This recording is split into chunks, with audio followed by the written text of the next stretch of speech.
So, hi ma'am, this is Jeffrey U. Panimbatang from Group 9. Our topic is visualization of fluid flow using Reynolds number. So, my main topic of this report is to define a Reynolds number.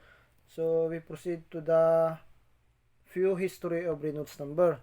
The study of Osborne-Reynolds title an experimental investigation of the circumstances which determine whether the motion of water in parallel channels shall be direct or sinuous regarding the dimensionless number was issued in the philosophical transaction of the Royal Society.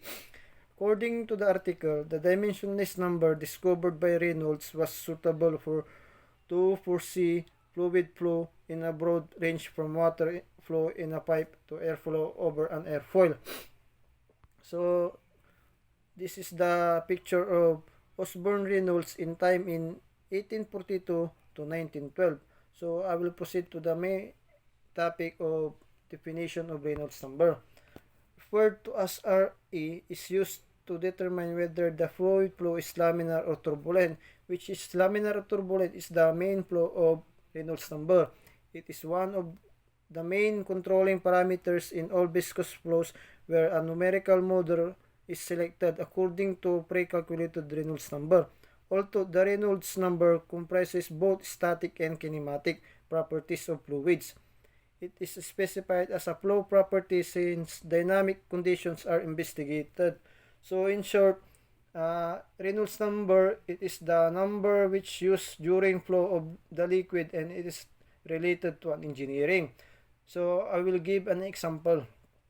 There is the pipe with flowing water depending upon the area and velocity, which the area is depends of the diameter of the pipe and the area of the velocity are the two fissures which controls how much is the volume flowing per seconds. Now, where in the practical life, whether the flow of water of municipality from source to our house, if there is a flow of oil from refined creek to the outlets, everyone more that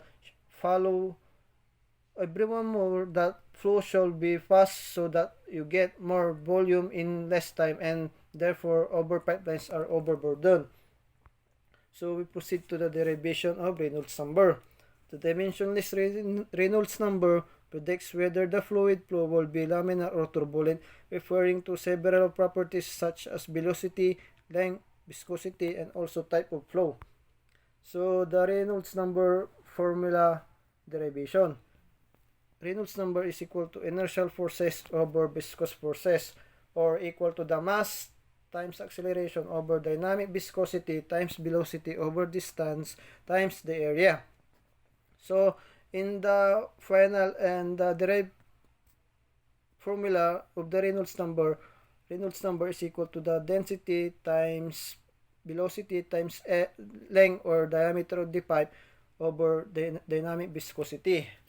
So as an engineering, as to find out this data, and whenever transported any fluid with no density, we can always find out velocity with help of venturimeter, which is diameter. Even if the venturimeter is not there with the volume, we can always find that what is velocity going inside. Then diameter we can always measure, and coefficient of viscosity with the fluid is available with as Bernoulli in viscosity of the charts. Now we put all this value and calculated, we get a Reynolds number. That number may be a small number if the density, velocity, and the diameter are small. Maybe that the number is large. Number of the density, velocity, and diameter is large. And Reynolds number will be increase and decrease depending upon velocity.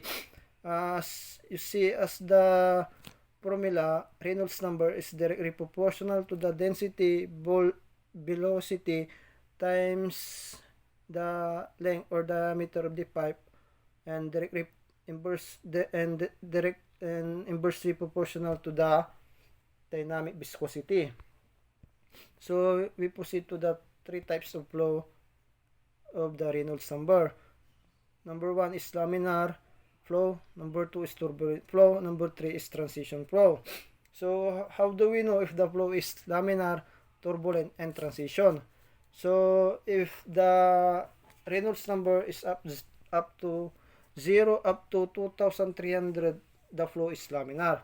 And if the Reynolds number is greater than 2300 and less than 4000, the flow is transition. And if the Reynolds number is greater than 4000 and up, the flow is turbulent. So there is the how we can to know whether laminar or turbulent. If the calculation is turbulent, he will decrease velocity, then the calculation will become a laminar.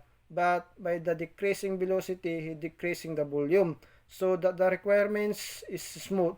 We need volume to be transported. So there is a pressure of both of sides of the pipe.